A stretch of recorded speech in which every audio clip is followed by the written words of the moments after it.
Bonjour à tous, dans cette vidéo, nous allons résoudre ensemble un petit exercice en lien avec les variations des fonctions affines. Première question, déterminer le sens de variation des fonctions affines dont les expressions s'affichent sur votre écran à l'instant. Ensuite, question 2, comparer sans calcul l'image de 1 et 2 pour chacune des deux fonctions affines précédentes.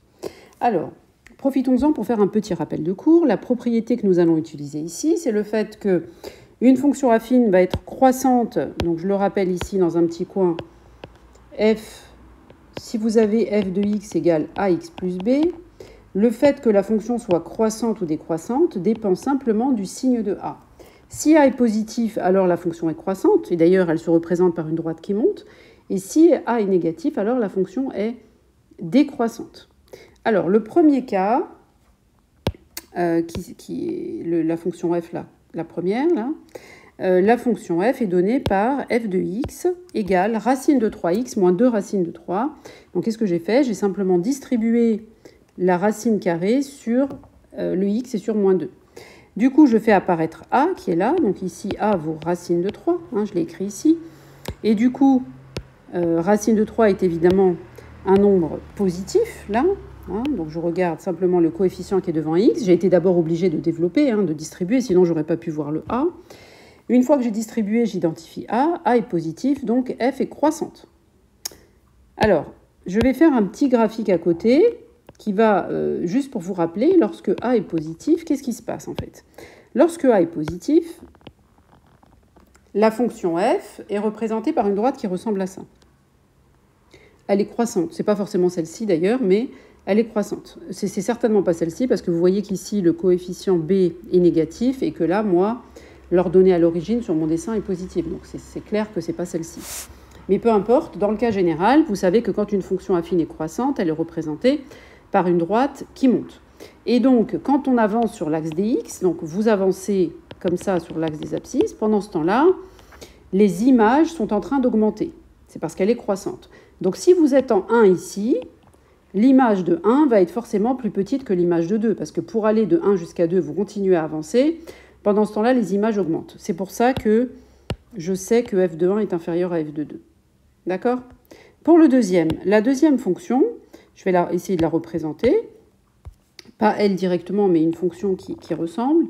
Donc voilà, ici je suis dans le cas où a est négatif. Clairement, a c'est moins 1. A c'est le coefficient qui est devant x, vous voyez bien là, c'est a est égal à moins 1. La fonction g est décroissante, puisque son coefficient a est négatif, et comme elle est décroissante, elle se représente par une fonction qui ressemble à ça. Donc, comme elle ressemble à ça, la fonction, quand vous prenez, plus vous avancez sur l'axe des x, là comme ça, plus vous avancez, plus les images sont petites. Donc si vous prenez 1 et 2, qu'est-ce qui va se passer? L'image de 1 va être en haut et l'image de 2, puisque quand vous avancez, ça diminue, l'image de 2 va être plus petite que celle de 1. C'est logique.